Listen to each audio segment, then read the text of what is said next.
എത്ര നീണ്ടതീ വെയിലെത്ര കഠിനമെന്നുഴലുന്ന പഥികന്നു മുന്നിൽ ഒരു മഹാവൃക്ഷമായി കൈനീട്ടി നിൽപ്പതോ പ്രഭുവായ നിന്റെ കാരുണ്യം.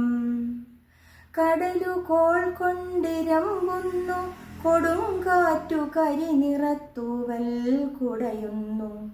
തുഴയേണ്ടതെങ്ങോട്ട് പേടിച്ച മുക്കുവ തരുണന്റെ ഇരുളുന്ന കണ്ണിൽ. ഇവിടെ എന്നേതോ വിളക്കുയർത്തുന്നതും വിഭുവായ നിന്റെ കാരുണ്യം.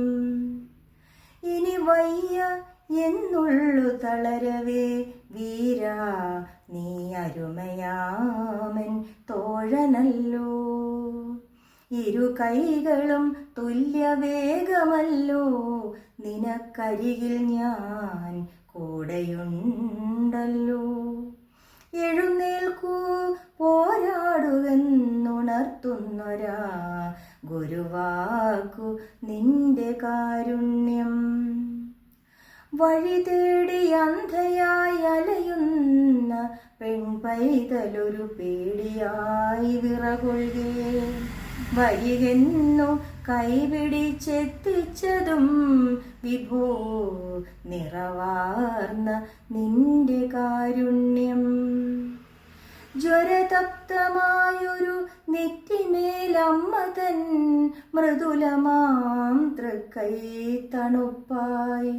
മലിനമാസ്പത്രി കിടക്കമേൽ നിദ്ര പോലെഴുന്നള്ളിടും സ്വാസ്ഥ്യമായി.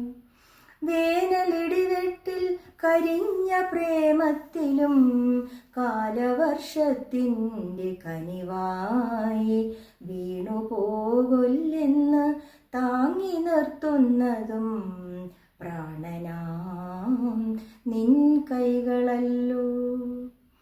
തീവീണ മലകളിൽ കുരിശായി തറയ്ക്കുന്ന പാഴ്മരക്കുറ്റികൾ എണ്ണി മുടിയുന്ന മണ്ണിലെ ചാവുന്ന ചോലതൻ ഒടുവിലെ സ്പന്ദങ്ങളെണ്ണി.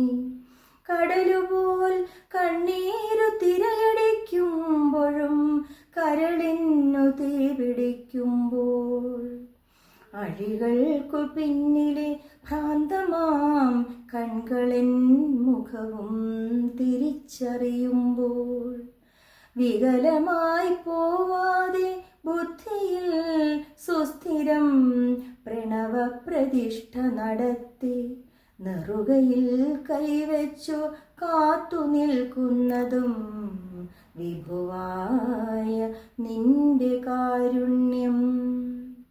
ഇവിടെ ഇറങ്ങി വരാറുള്ളതീശ്വരൻ ഇതു മട്ടിലൊക്കെയാണല്ലോ. ഇവിടെ ഇറങ്ങി വരാറുള്ളതീശ്വരൻ ഇതു മട്ടിലൊക്കെയാണല്ലോ.